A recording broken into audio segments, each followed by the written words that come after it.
We've got that. We've got this eye-popping analysis that shows the top of 1% gained $21 trillion in wealth since 1989. They went from $9 trillion in wealth to $30 trillion in wealth today. The top 1%, while the bottom half of Americans in that same period of time, from the last year that Ronald Reagan was in office, the first couple of weeks of January 1989, from the end of the Reagan presidency to today, the bottom 50% of Americans have lost $900 billion, nearly $1 trillion. And, we're wiped out. We're underwater and all that sort of thing. And at the same time, you've got the Chinese. You've got, first of all, a Chinese general saying that, the title of his book kind of says it all.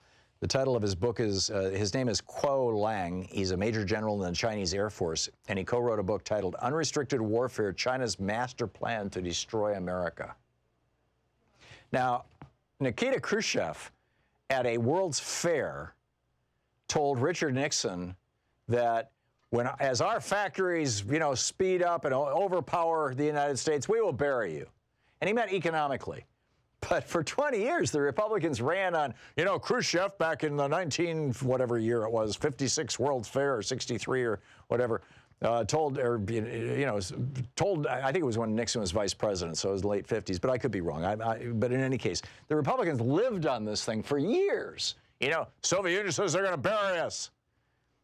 Right. Well, China is the title of the book, China's Master Plan to Destroy America. And he says, you think you can outspend us on weapons and we'll go down in flames like the Soviet Union did?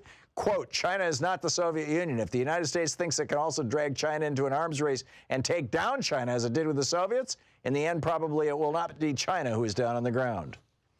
Meanwhile, the American dream is alive and well in China, as Marshall Auerbach is writing over at TruthDig. In America, fewer than 65% of American homes are owner-occupied.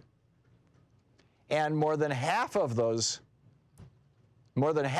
equity in American owner-occupied homes is owned by the banks.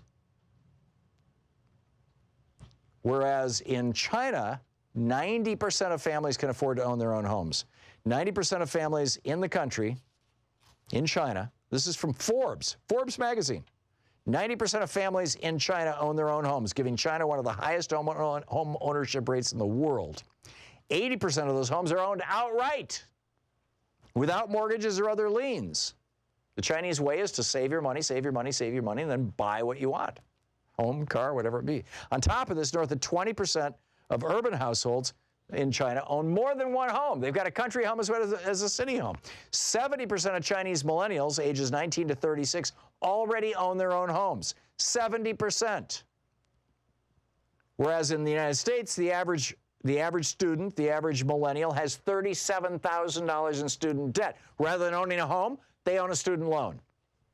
Well, that doesn't happen in China, because in China, you can go to college for free or for cheap. And a lot of millennials and a lot of Americans are having a tough time because they're paying medical bills in China. They've got a single-payer healthcare system that's pretty much based on Canada's. 80% of American workers are living paycheck to paycheck. 60% of U.S. millennials couldn't cover $500 if a bill came up.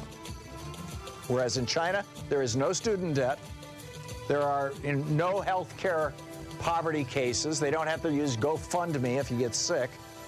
And transportation, public transportation is cheap, fast, efficient, and ubiquitous.